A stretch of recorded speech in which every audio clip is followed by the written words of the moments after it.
Have you ever found yourself wanting to talk to God, but you simply didn't have the words? Maybe your mind was just stretched, and maybe your heart was full, and maybe your life was painful, or simply you were just dealing with unexpected things and all of the emotions came crashing in, but you couldn't get them out. If that's you, you're in good company. Sometimes, y'all, life be just lifing, okay? And when that happens, how we ingest, how we interpret, how we react, how we respond to life, and how we express those responses, the words may evade us. Today's podcast is going to be great because we're going to be talking about what it looks like to borrow someone else's words when you don't have your own, and how borrowing those words can help you verbalize, help you express what you need to say to God, or even say to yourself about the life that you're currently living.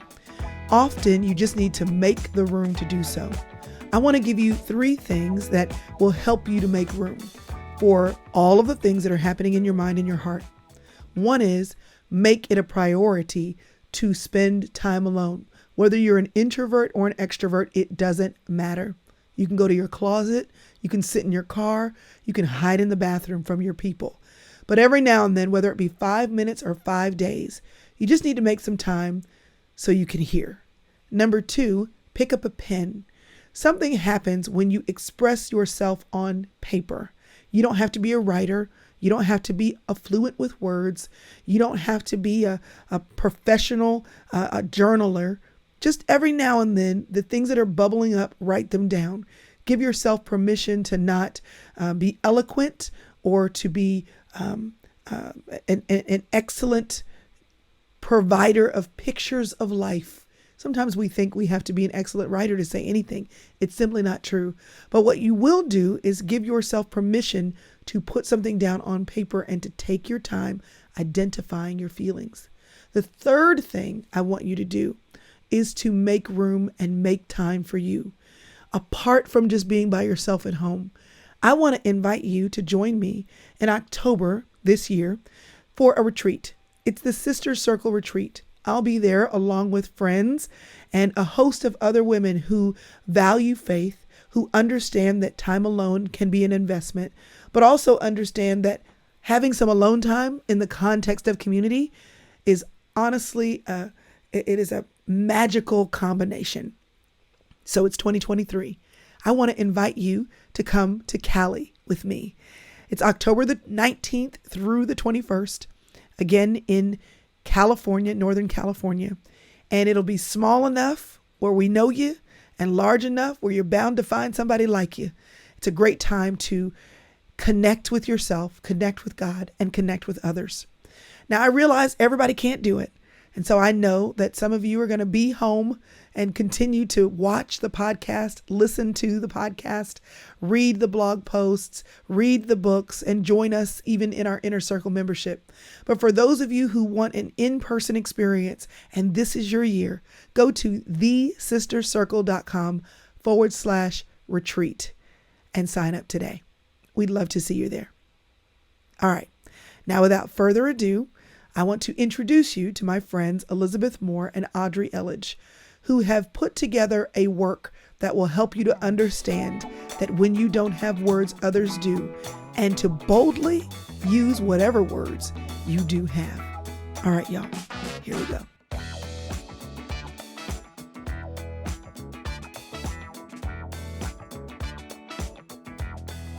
So thanks again for joining me. I'm really excited to talk to y'all about this because I'll ask it officially as we go. But my first of all, the book is beautiful. But when I look at it, well, no, not even when I looked at it. When Elizabeth, when you first told me what y'all were working on, my first thought is, okay, so what are some young women?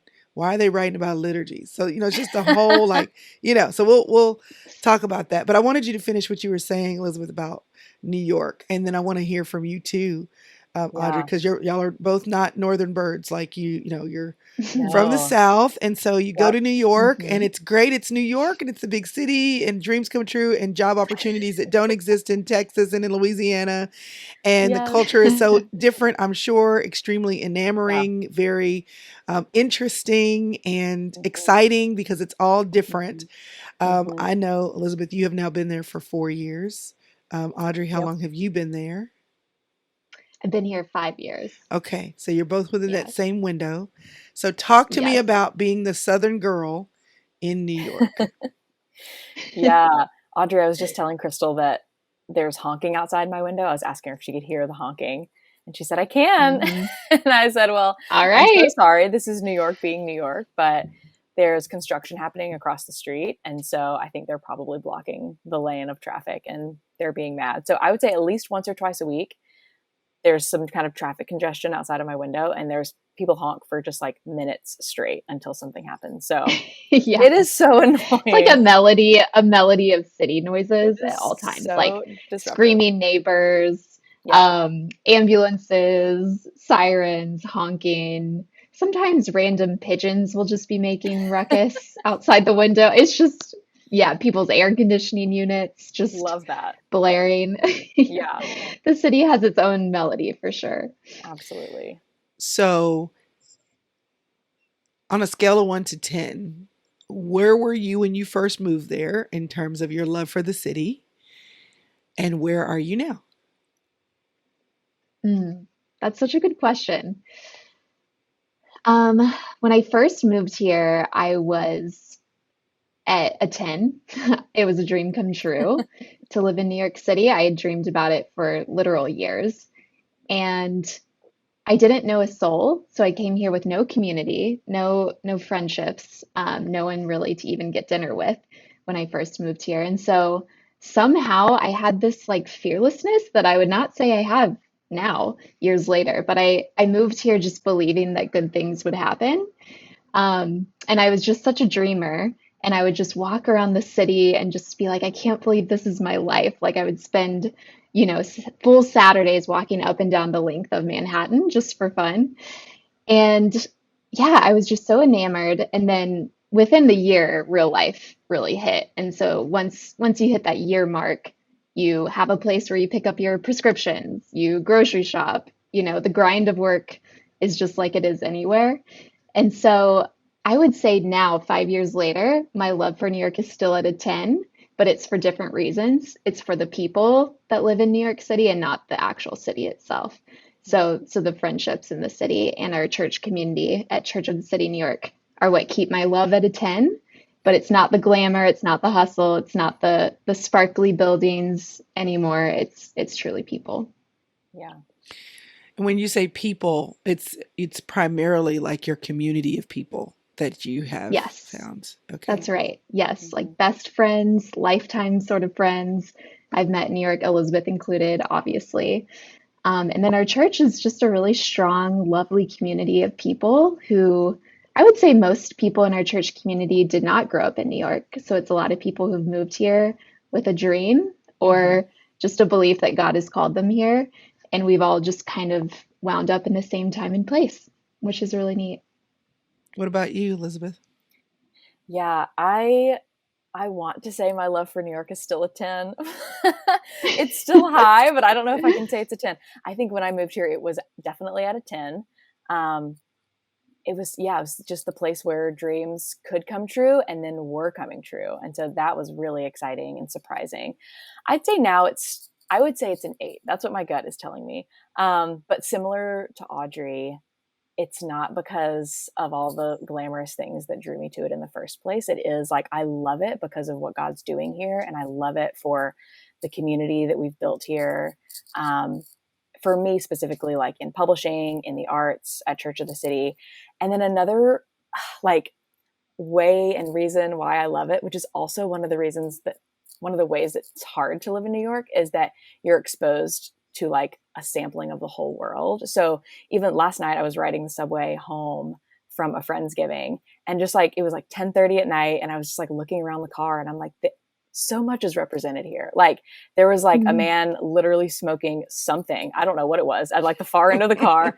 There was like a couple that was like glamorously like coming home from a night out or maybe even going out. There was like a businessman like still in his like shoes and suit. And then there was me. And then like, it was just like everyone.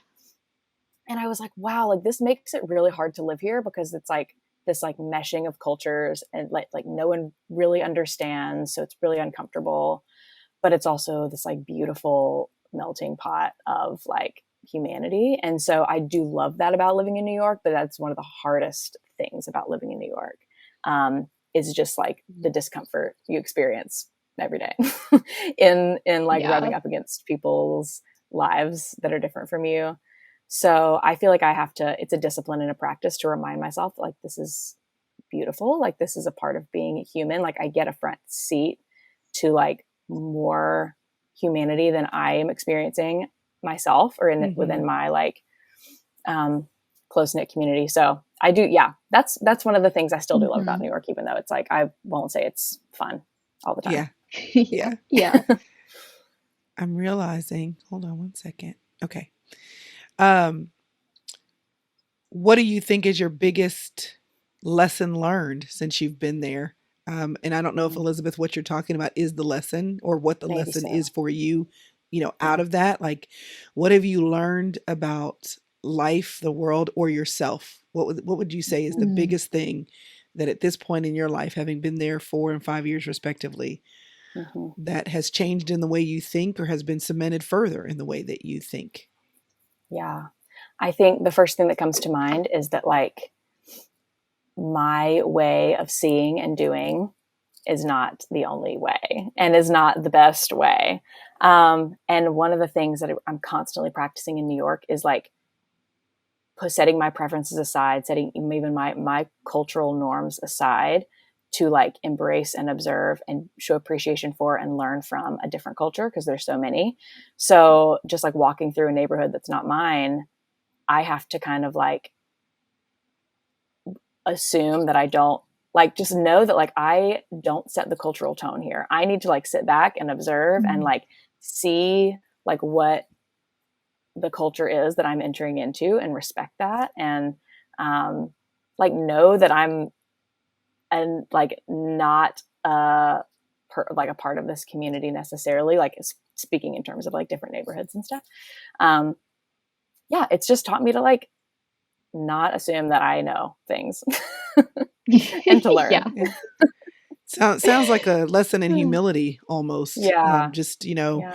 knowing that God has created you and that you are special, unique, and all those things, but he did that for other people too. Yeah. Exactly. Like, Oh my gosh. you know it, Yes. but then living in Yes. that, Exactly. What about you, Audrey? Yeah. Audrey, your Yeah. biggest takeaway or lesson? Yes. I was going to say something really similar, actually. So, New York is a city of strangers. You can Mhm. leave your front door of your apartment building just to go to the grocery store and encounter hundreds of strangers on that walk, and then hundreds of more strangers on your walk back to your apartment.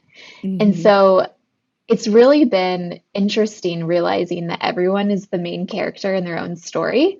So, in the same way that I moved here that first year and I was walking around in this dream come true, feeling like a movie star, even though my life was not glamorous at all, but feeling like it was, um, I very much felt like that was my main character year.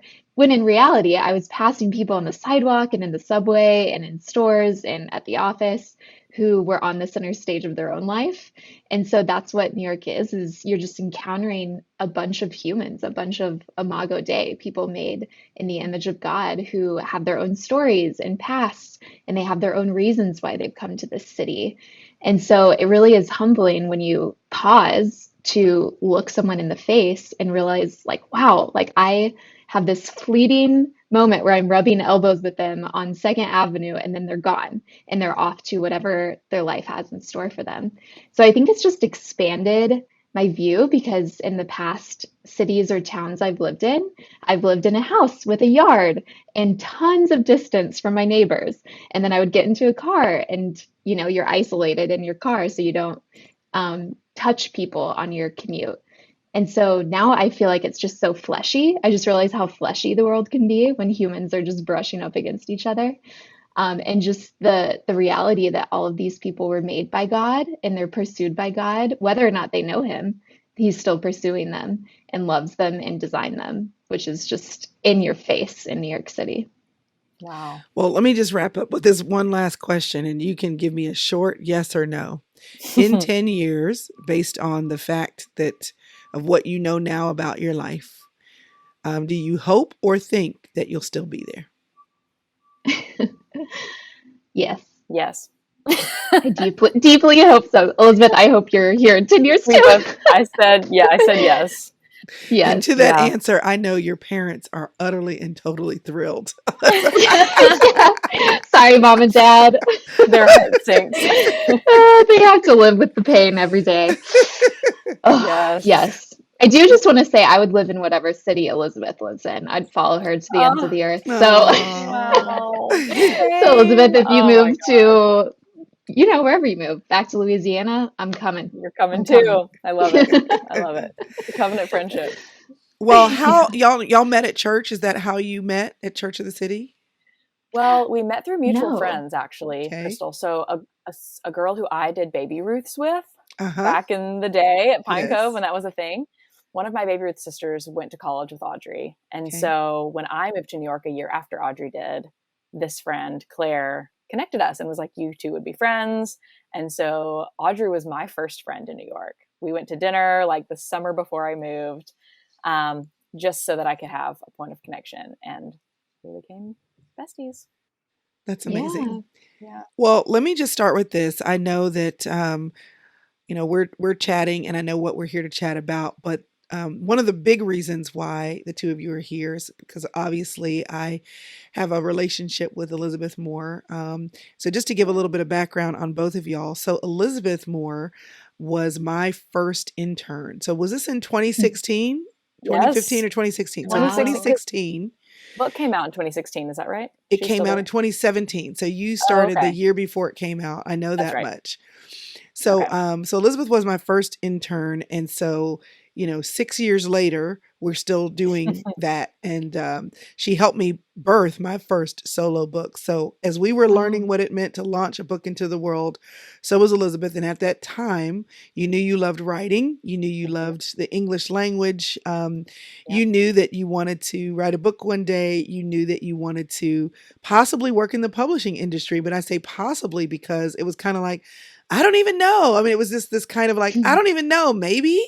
And so I was delighted to put you in touch with people I knew, which ended up putting you on this track to go to Oxford for this whole, who knew that there was a publishing program at Oxford? Like, how do we even know these things in the world?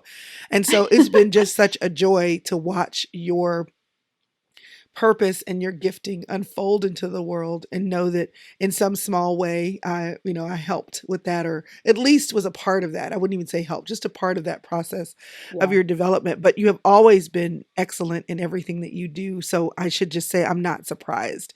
I'm not surprised that you're working in publishing in New York City. I'm not surprised that you now have authored a book. And I'm not surprised that you're still kind of on fire about all the things that you want to do to live your life in the capacity, in the full capacity that you can, because of the giftings that you have. And so, Audrey, it's my pleasure to get to know you. I wrote, or had written down, that you are a Spark Notes editor. And so let me just say, first of all, before we even get to Liturgies, I am just so excited about that. I'm like, first of all, it saved my life a million times as a student. It also saves my life a million times as a homeschool mom. It's like, you read the book. I don't have time to read the book, but I will be able to discuss it with you thanks to Spark Notes. How do you even end up doing something like that? You don't go to college thinking, I'm going to be a Spark Notes editor. You know what I mean? So how did that path work for you to even get into the writing and editing and publishing world? Yeah, great question. So in college, I studied to be an English teacher, and it was an amazing program. I went to Baylor in Texas, loved it, but also did not love teaching. When I was student teaching, I loved the students, and I loved my mentor teacher, Liz Hagens, so much. It was an amazing environment, and yet teaching was not the vocation I felt I was made for. Let's just say that. And so the next year, I was like, I don't know what I'm doing. So I still had this passion for education, but I wanted to explore education in non-school contexts. And I wanted to explore more of my love for writing and English language. And so I went to grad school and studied basically English education in non-traditional context. So I had I had an internship at the Country Music Hall of Fame, working with their Taylor Swift Education Center. It was brand new at the time, and developing some like English curriculum to help students analyze country music lyrics and like annotate them like they would a Robert Frost poem, which was hilarious, but not quite what I felt called to do either. So I Right. was like, I don't know what I'm doing with my life. I have no idea where this like intersection of writing and books and education and students could come in. And so I moved back in with my parents, the most humbling summer of my life, just jobless, no prospects, really desiring to move to the Northeast, either Boston or New York City. And I was just sending job applications out into the wild, just with a shot and a prayer. I was like, I hope something comes from this. I eventually reached the point where I just brainstormed companies I thought it would be cool to work for, and I just would go to their about page and see if they had any openings. And so one night I was just in the pit of despair. I was so jobless with no one biting, and I Googled Barnes and Noble jobs. Barnes and Noble owns SparkNotes, and they had this position that I have now open. So I just sent it out there, just applied on a whim, and then, long story short, it's the job I have now. So it was really So God because I had no connection. yeah, I you had were no just putting connection shots at out into all. the dark. But I think Yes. that's the beautiful thing about moving forward, particularly in this season of your life, for both of you, is that so much of what you do is kind of a shot in the dark, and you have the ability.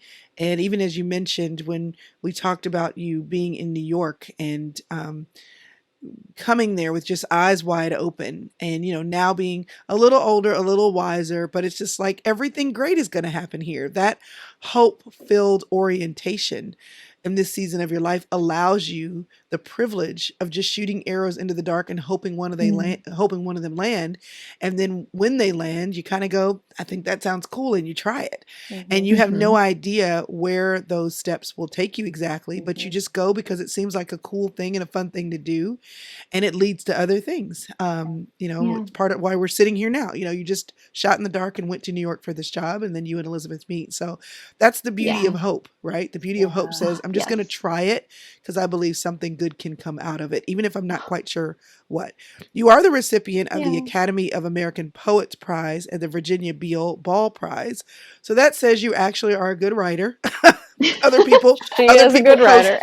Someone else said Cosign. it. other people co-sign.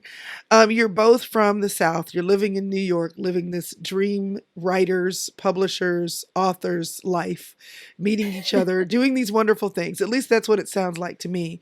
But you are both young. You're both in your 20s. Is that correct? Am I saying that right? Yep. Hmm. And you are Yes. both in a season of life where, you know, doing things and having a good time and trying things out is typically characteristic of the season of life.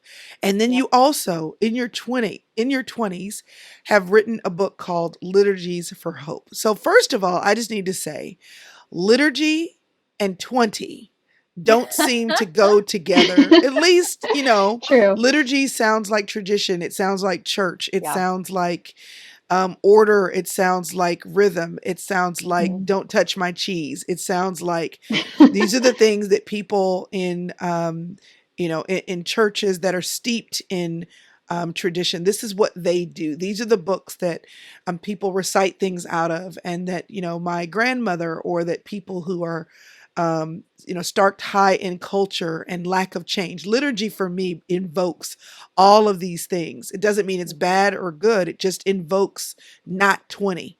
So the first thing that I would love to ask you is just, you know, how did we stumble upon, of all the things that y'all could write? I mean, Elizabeth, I know that you love all kinds of different genres of writing, and that you love reading. I've been privy to watching you on Instagram and see the books that you love and that you dive into. So Yeah. liturgy doesn't, for me, go, I majored in English. I was teaching kids, I want to publish books. Liturgy is not the first thing that comes to mind.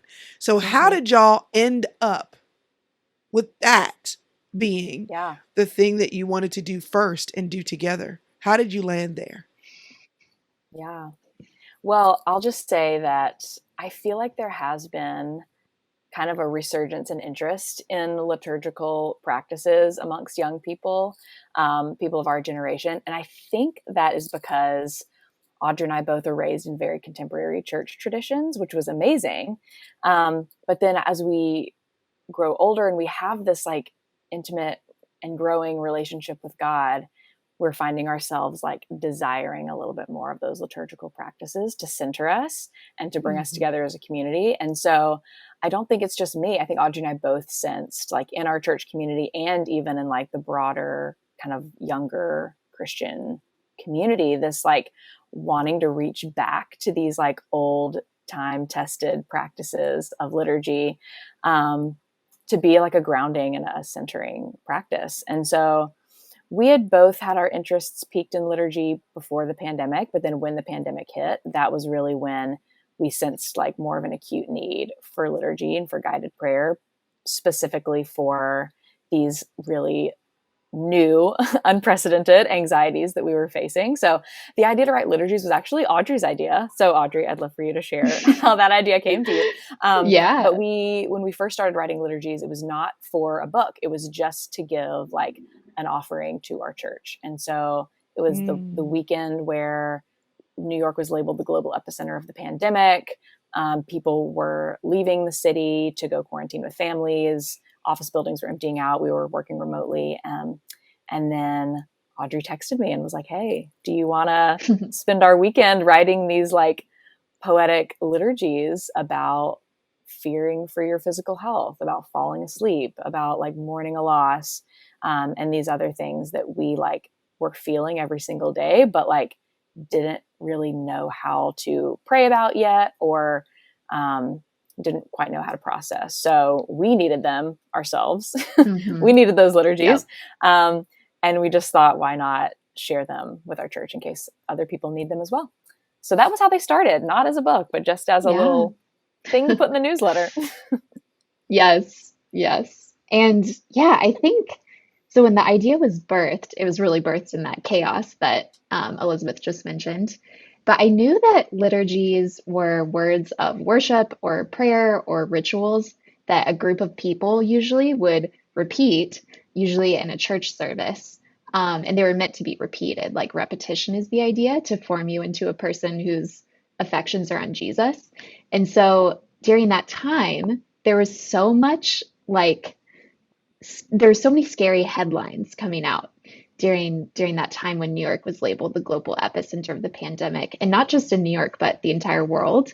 And there was lots of think pieces coming out that were scary, lots of just blaring noise. And so this was also when Tiger King came out, which I binged, and I just was like, I'm filling my mind with a lot of different things right now. And so this idea of repeating things that could nourish us was really coming to my mind. Like, what is something that would be nourishing and helpful and steadying to offer people that they could repeat themselves? Obviously, the corporate communal aspect was removed from that time because people were told not to gather together.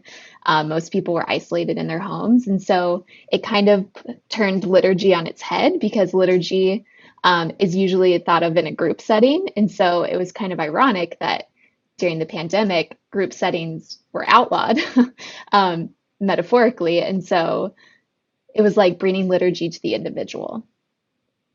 Yeah. So liturgy, just for those who don't know, you've defined it well, in so many different ways, but it's guided prayer. I don't have to come up with what to say.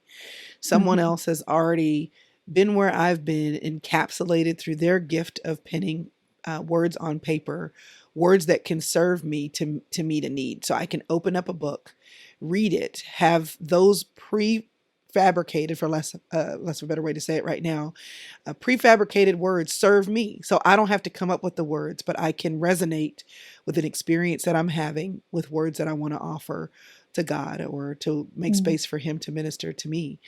Mm-hmm. I love the fact that you all did it for yourselves. And I love this idea that you had to do this was birthed in chaos. I think some of the best ideas in life are often birthed in chaos. Yeah. Was this more so? I mean, when you say you were writing them for yourself, sometimes when I write, I am writing for myself in response to what's happening around me.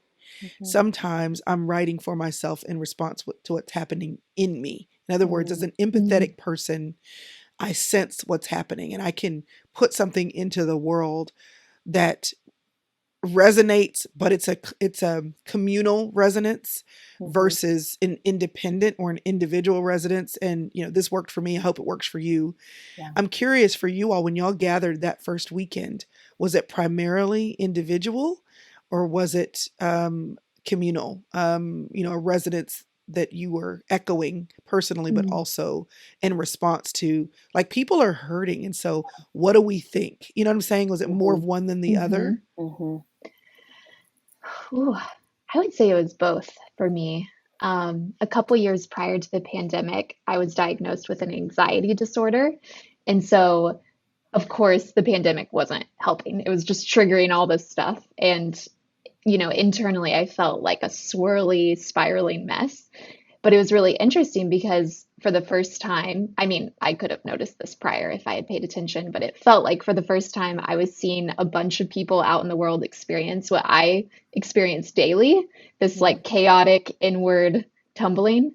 And so it was like seeing the entire world almost have an anxiety disorder during this time. And so I think that weekend, that writing I was doing was a love letter for these people I both knew and didn't know who were just struggling in the same way that I was struggling. It was like I felt intimately connected to the world because my anxiety was all of a sudden outward and not just inward in my individual person.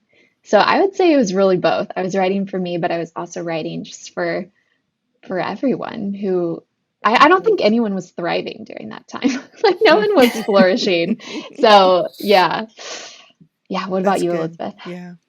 Yeah, I was also going to say both. I think there were some that felt more internal, like a liturgy for those afraid for their physical health. That felt very like I need this. Like I just remember every day being like, can I breathe? Like, I don't know.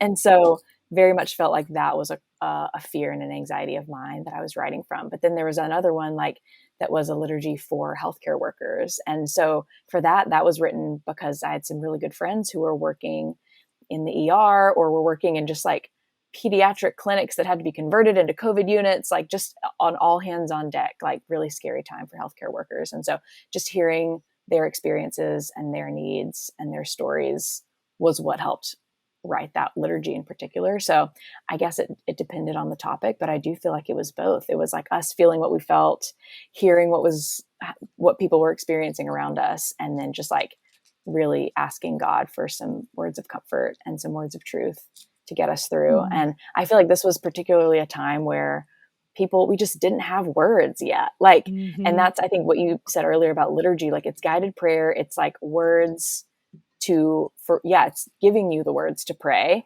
And I think there's some times where that's maybe not beneficial because it can be like just words on a page and devoid of relationship with God. But I think when it's words that are given to you when you're already longing for God and you're already like desiring intimacy with Him, sometimes those words can be quite helpful, especially like in the pandemic when we were experiencing these brand new things and didn't have words yet. So, yeah, that's so good. And even that, what you're saying, I think also many of the best things in life are born out of our desire to serve other people. And then that service turns into something we didn't anticipate. It started Yeah. out as we're just doing this, but we want to be helpful. Yes, helpful to ourselves, but also can we put some words on paper that'll help other people? And then things happen. Like it turns into a book. Um, but Yay. you could have written other things, like instead of liturgies, instead of prayers, you could have written, in a different form. You could have written in prose. You could have written about your own experience. You could have told a story about Mhm. how you ended up, what you just described, Audrey, about, struggling with anxiety beforehand and writing in the first person to say, so now here's where I am and this is what's calming me. The format could have been totally different. Mm. Mhm. So when you decided to express your journey, your experience, and even your desire to serve other people in that format, why do you think it was that format instead of others? Because writing of all kinds can be cathartic and can be Mhm. helpful to ourselves or other people. Yeah. Why do you think that one rose? What that option, that Mm. direction, that format rose to the top? That is a good question. I haven't actually thought about that before, but as I think about it now, I wonder if it's because liturgy and prayer have an immediate use. Like people know, like when they read it, Mm. like I'm using it for this purpose. Whereas like when I'm reading a book of essays or a book of poetry or a blog or something like that, like sometimes it takes an extra step for me to figure out, how am I going to apply this? Like, what does this mean for me? How can this help me, if at all?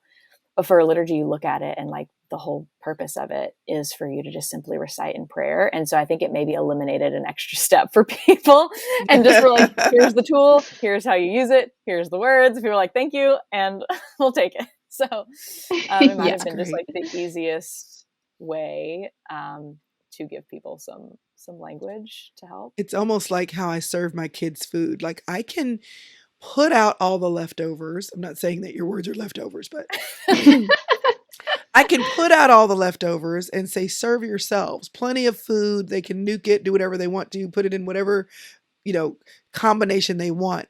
But, and they might do it. My husband, on the other hand, I still need to make decisions, heat it up and put it on the plate for him to go, oh, I can eat this now. You know what I mean? It's the same Exactly. food, Yep. but the presentation is what makes it in Yeah. his Yeah. mind something that he can sit down, enjoy, and eat. Otherwise, Exactly. it's just Mhm. food that are options. It's not Yeah. it's not presented in a way that gives it Yep. specific purpose. That's good. That's really great. When you read this book, and I don't know if this is true, if the answer that I'm about to ask you, if the answer is true for your book or if it's true of liturgies in general. But because I have to be honest, I don't think I own a liturgy. I think maybe I own one.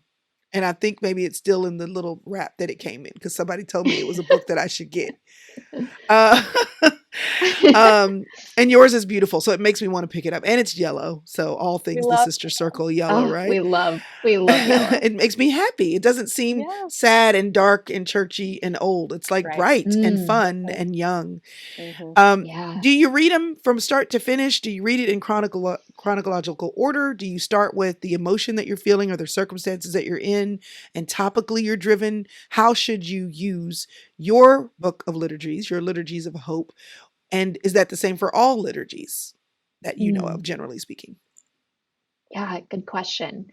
So for our book, Liturgies for Hope, we would say you should not read it chronologically because the odds that the chronological order we've laid out these liturgies make sense for your life, the odds are slim. And so our recommendation is to go to the table of contents or just flip open the book and, thumb through it yourself. And if you're feeling something or experiencing something or going through a season, our hope is that we have a liturgy or a prayer addressing that exact thing. So we have our liturgies broken up into different topics. So we have faith, vocation, health, relationships, mystery, wonder, and confession. Did I miss one, Elizabeth? I Nope, think that's there's it. 7. 7. Mm-hmm. So those are the categories. And then underneath those broad categories, we have, very specific liturgies. So some of those are like a liturgy for falling asleep. So someone who is having difficulty sleeping at night could turn to that one. And that won't be every single person, but it'll be someone. And then we have a liturgy for those contemplating a breakup. And that's a very niche, but evergreen need that we assume Yeah. someone will have, and that person, may need that liturgy in one season, and then the next season, maybe they'll be in a better place in their romantic life and turn to a liturgy for those feeling butterflies around someone. So we really hope a reader just goes to the prayer that they need in the moment and that it meets Yeah. them right there. Mm-hmm. What is your favorite one? The one that you feel like if you picked up your own book, you would probably enjoy reading, get the most from reading. You'd read it multiple times because you need it in your life. Which one comes to the front of your lobe? Yeah. I feel like it Oh, changes. it does Right change. now, It depends on the day. Yeah, what is it Right, today then? yeah, right now my favorite one that Elizabeth wrote is a liturgy for loving someone who doesn't love you back, even though Mm, I have a wonderful boyfriend right now. I just think the writing of that one is so beautiful, and so it just takes me back to different seasons of my own life when that Mm-hmm. prayer would have really blessed me. So thank you, Elizabeth. And then my favorite one, that maybe not favorite, but the one I need the most that I wrote, is called A Liturgy for Those Battling Fear. That was written, mhm. that was one of the first ones I wrote during the pandemic. And it still just hits. Like I just need to battle Mm-hmm. fear and I need help doing that. So Yeah. yeah. Wow. That's good. Yeah, I was also going to say a liturgy for loving someone who doesn't love you back, which is so sad to say that, but for some reason it is one of our favorite ones. It's But tender I to think it us. does, yeah, it just like captures that experience that we all have had or will have of just like letting go of someone who's really important to you, and it's okay, it's healthy, it's a part of life.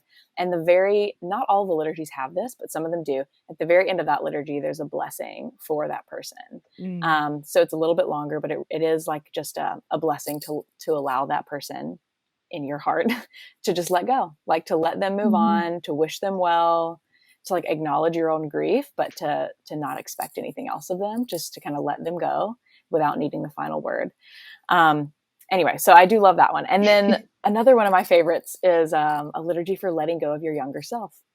I think that I needed that, and in 2020 is kind of like I don't know. I was in my like rounding, like I just noticed myself like getting older. Which, Crystal, I know you're gonna laugh at that because you're like you're in your 20s, you're not old.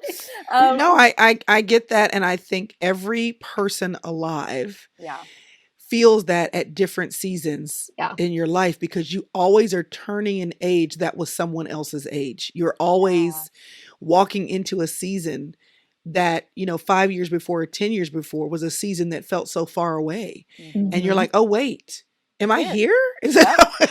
am I doing this?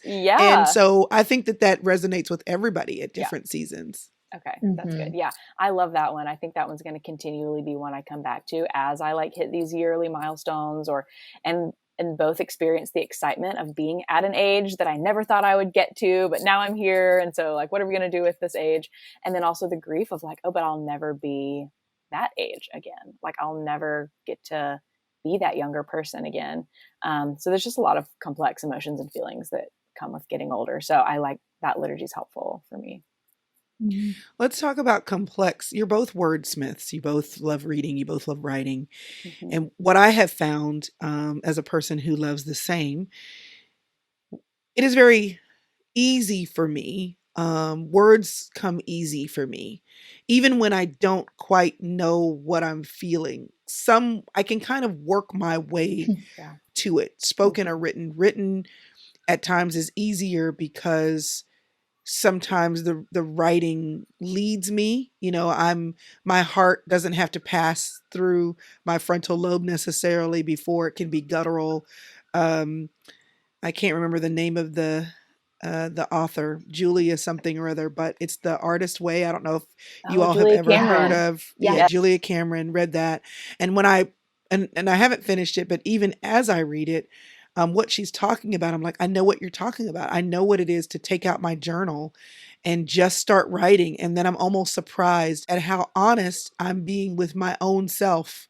But the words are telling the story that my brain wouldn't necessarily allow me to say. Yes. Mm, Yes. What I do realize is that everybody's not wired that way. I think it has come to me as a surprise that people often really need leading questions, hence therapists and counselors. mm-hmm. People really do need you to listen and then say, so what I hear you saying is, and you give them words that say what they're saying maybe a different way, or that add more color, that, anger isn't just anger, but maybe it's grief, Mm. or, Yeah. laughter isn't just laughter. Maybe it's, hope that finally has found a way out. Like, it's Mm. all of these different things, and words help people. I'm Mhm. curious, as you're talking about your younger self, Elizabeth, and as you both think back, you're young, but think back a few years.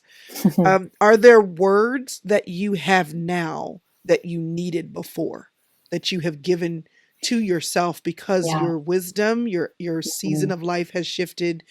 The words that you have now allowed yourself to say, Mm. you knew these things maybe deeply as a Mhm. teenager, as an early 20 something, but you didn't have words. Yeah. Mm.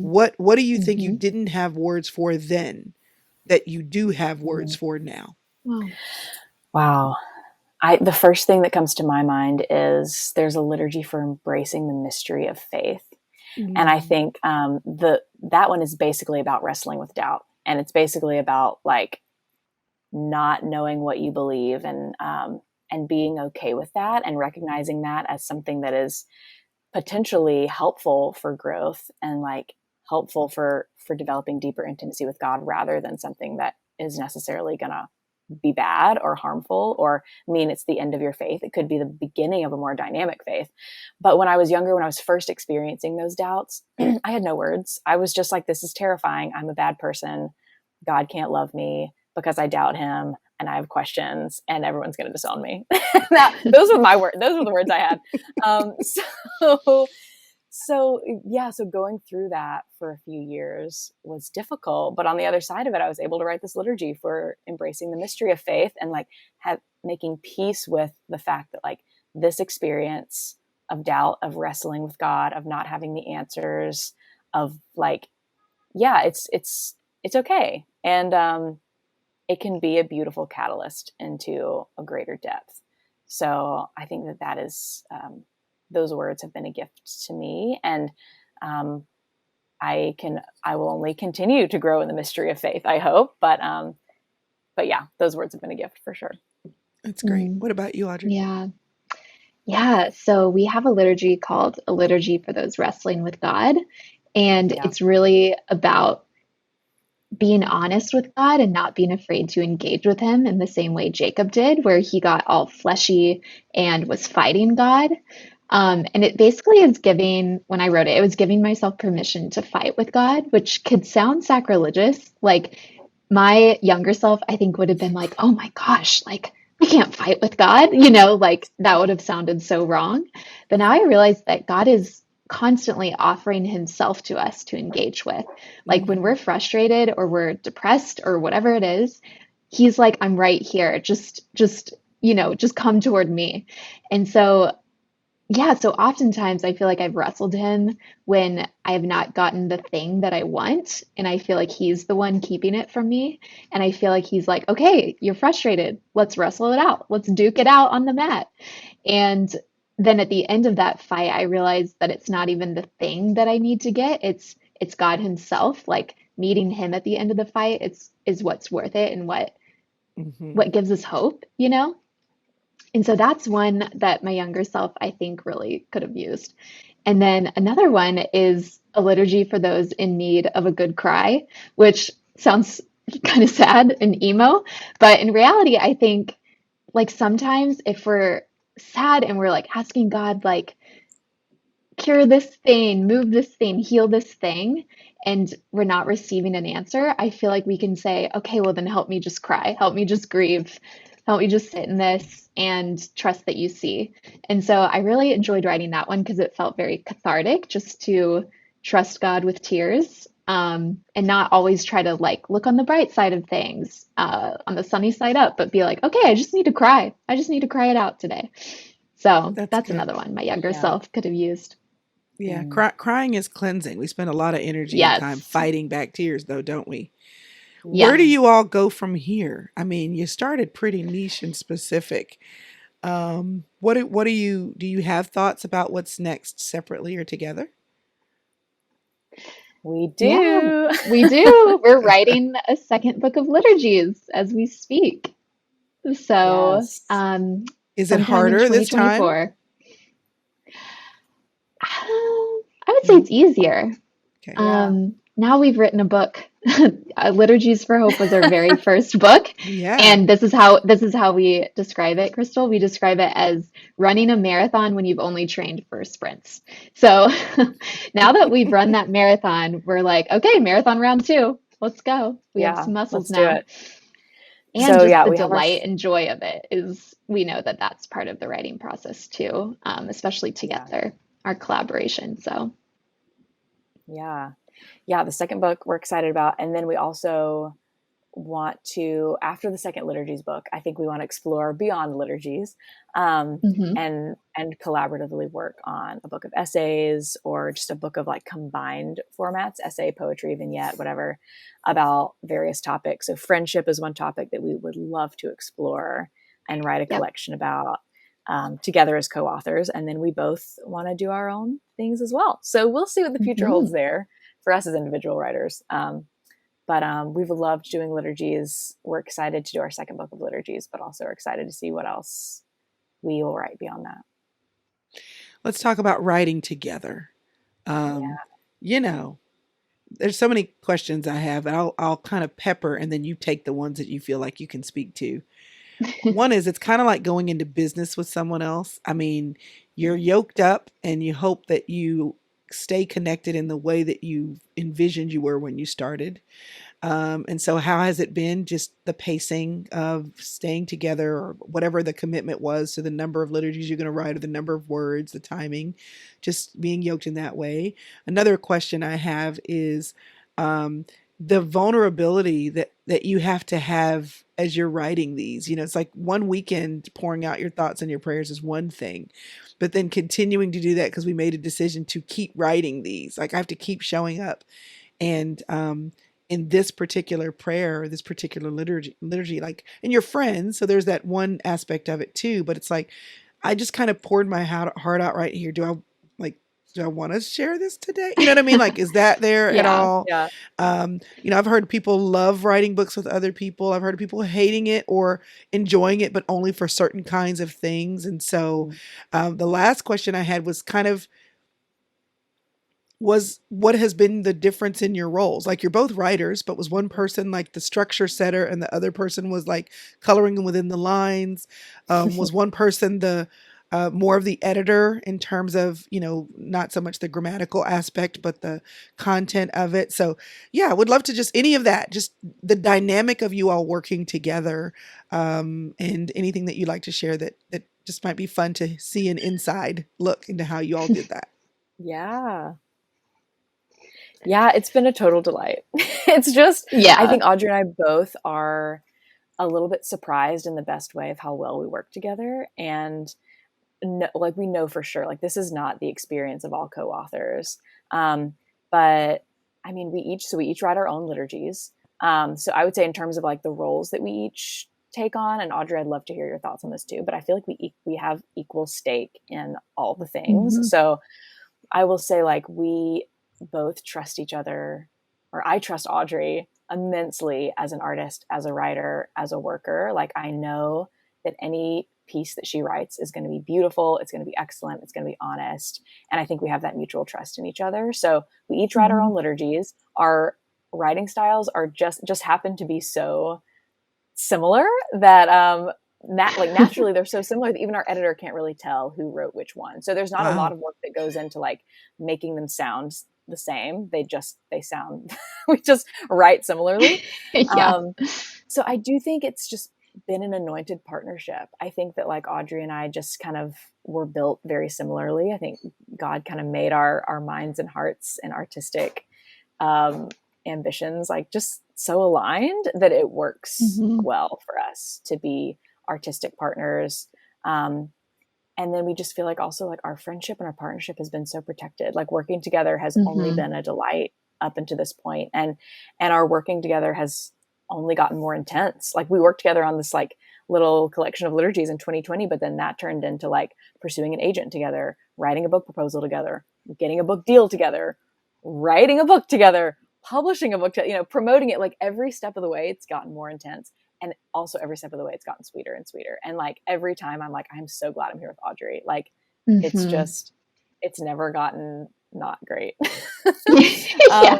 And yeah, it's just the best. So Yeah. our experience has been maybe like uncharacteristically positive. Like miraculous, yes. Like Yes. miraculously. Every time we talk about it, we sound like we're swooning about our lover, like our soulmate. But Yeah, truly, it's I pretty mean, awesome. Crystal, like writing a book is just one part of the puzzle, and then there's all the promotional pieces that come after writing the Mhm. actual manuscript. And so navigating those roads with Elizabeth has made it so much easier. And Elizabeth is already the easiest person to not only love, but to work with, just because I agree, I trust her completely. And so as we're learning, like, okay, how do you write a book? Okay, how do you promote a book? We've been in it together. And so the stresses of that process, which, like as fun as it is and as much of a dream as it is, there's still stressful Yeah. parts. I feel like we've just gotten to split that between us. And so the stress has been divided and the joy has been multiplied, which is kind of the best case scenario. Wow. Because, we both achieved this dream of publishing a book, and because it was together, we got to this metaphorical mountaintop and got to like high five each other. Like we Yeah. didn't climb it alone and then look around and be like, okay, who's going to celebrate with me in an equal way? So sharing the joy has been such a beautiful part, because it's like God gave us this team that we just got to celebrate Hmm. with each other. Yeah. Well, I know that, I mean, everything you listed, first of all, is like, I think these are like bullet points you should make a note of for friendship. Mm. You trusted the person, you delighted in the person. There are similarities. You feel like your relationship is God ordained, Yeah. you're aligned. And then you realize that you're in partnership. Yours happens to be artistic, but in some way you're Mm, partnering with that person. I mean, I think if every person that said to me, "Hey, Crystal, I struggle to develop friendships," or you always talk about, having a sister circle, group of 2 or 3 or 6 or 7 or whatever that you connect with. How do I find my people? Well, I would Mhm. say you need to realize where there's alignment, where there are similarities, where you mm, have delight, where mhm. you find joy. I mean, I just think you listed so many things that go for relationships overall. Yeah. The last thing I want to ask you is, y'all still have your full-time jobs? Like, you are writing and you Yeah. are, you're not like career authors now where you get up in the morning, you have your cup of coffee, sit there, listen to the honks in the cars in the background, enjoying the sounds of New York, put on your fuzzy socks, have your cat crawl across your lap and dive in. You know what I mean? Like, whatever we think the author life looks like, where you just Yeah. Mhm. sit there at your computer, just pouring out words all day. You've been doing Yeah. this in the cracks and crevices of your life. You've been creating in Yes. the cracks, as my friend Meredith Andrews would say. And Yeah. so, has this added a stress point to your life? So many people right now, even if we're not talking about writing, um, because of the pandemic, and the opportunity that they had to try other things. They've got side hustles where they're trying out their dream at the same time they're holding down their day job. And so, what does it look like for you to balance your regular responsibilities? And I know you're both single, but still, work is important, with this Mhm. other thing that's a big thing. It's a big thing to birth a baby into the world. Hmm. How do you feel like you were able to balance that, your side hustle and developing this work of your dreams? Yeah, I mean, it has for sure led to very full days. Let's just call it that. Full days and full nights. And maybe some nights with less sleep than a doctor would recommend. But Elizabeth actually had this really good advice that she shared when I was just in the middle of feeling like I was drowning. She basically just told me, like, hey, just take it one day at a time. So whatever is on your plate this day, whether it be for your day job, for the book, also for your church, for your relationships, your friendships, just being a human being who feeds themselves, like just take it one day at a time. And so I think that outlook helped me a lot to get to the finish line, because when I started imagining, like, oh my gosh, we have this thing due in a week and we need to write this thing tomorrow, and like all of these things, it felt like I was drowning underwater. But when you just look at what's in front of you, you kind of just ride the current, and you can just kind of gracefully float on the water to the next thing. And so that's why working in partnership has been so good, because on days when I was struggling, I feel like Elizabeth was floating and she was totally fine. And maybe vice versa on days when I Yes. was totally fine. Yep. Hopefully I had something helpful to say to Definitely. Elizabeth, or just, you know, we would pray for each other too. And so I feel like prayer and just giving it over to God constantly and being like, this is your book, God. So you're going to be the one who needs to multiply our time and help us. That helped the most. And That's great. yeah, and just I think the joy of writing a book together superseded any stress. And so I feel like if you're enjoying what you're doing and you feel like you're doing the thing you were made to do, you can just get through it. Hmm. It Yeah. just happens. So good. Yeah. So good. What about you, Lizzie? Yeah, totally agree with all of that. I think the one day at a time has been really helpful to be fully present with the task at hand. And even if there's 8 more that are coming right after it, like to not think about those Yeah. 8, just to do one at a time. And I will say, I mean, like it's been a lot. Like it was, I don't want to like also, yeah, I just want to not minimize that. Like in, at least Yeah. right now, it's been a lot. Like, and there were like early days when we were, had some meetings here and there, and like writing the manuscript was like a lot, but it was manageable. We had like several months to do it.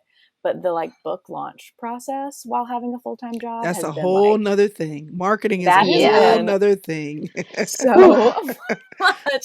So that's been like, we were already doing one thing at a time, but even more so, I'm like, I have to be very focused on one thing Yeah. at a time. Yeah. And just to know, like, a lot of things are not going to be happening in this season of life in order for this thing to be happening. So I think there's some sacrifices that happen Hmm. that I'm Mm. happy to make because this is what I would like to be doing. So there's just Hmm. knowing that, like having to let some things go. And then one thing that's been super helpful is our second book is actually due in a couple of months, which is nuts. So going ahead and like planning ahead, like I've already blocked off days on my calendar to write that book. So that helps me as well to know like, okay, I'm not working on the book today, but that's okay because I have like all these other days already blocked off. So planning ahead, like when am I actually going to prioritize this, has brought a lot of peace of mind. Hmm. But yeah, it's a lot, and it won't be this way forever. I think we also notice like it's going to ebb and flow. Like it's not always going to Mhm. be this intense. Yeah. We're not always going to feel like we're working 2 full-time jobs.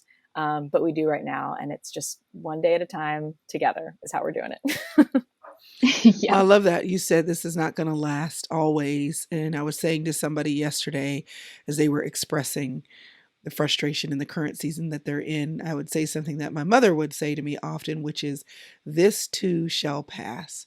I think the Mm. beauty of the book that you've written, Liturgies of Hope, helps people in the middle when you know that you're in between the space of where you were and where you're going. But in that space, it's difficult, it's emotional, it's stressful. There's anxiety, there are questions, there is doubt. And what you do in the book that you've written is say, while you're in the middle, here are words that you can use so you don't have to come up with your own. But also there's hope for where you're going, because where you are now, it won't last forever. This too shall Hmm. pass. And what I love about what you've done is you've given people a tool. While they might be believing that it will pass, you still have to pass through. And the liturgies of hope that you've provided are giving people a tool, something to hold on to, words that they don't have to create, and a communal experience knowing that someone else has been where they are while they wait for things to shift and change. So thank you for offering out of your chaos this idea to other people, to yourselves first, to your church next, and to everyone else. And then also thank you for having a heart to serve, because I really do believe that what you have done will be a gift to those whose words, the words that you've written, that they actually need and feed off of during their season of change. And thanks for joining me today. Thank you, Oh, thank you so Crystal. much, This was a Crystal. So joy. fun.